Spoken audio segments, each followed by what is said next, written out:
করা যাবে না, কাজ করছি আমি। তাহলে আপনাকে দিই, আমার অসুবিধা নেই।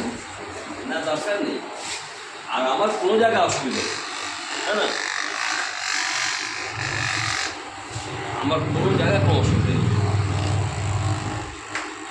আমি এভাবে গ্রিন পার্সন, যে কোম্পানি আমাকে ডাকে আমি 100% রিয়েলাইজ করি, আর সম্মান যেন থাকে, আর কাজ যেন ভালো করতে পারি, 100 বার।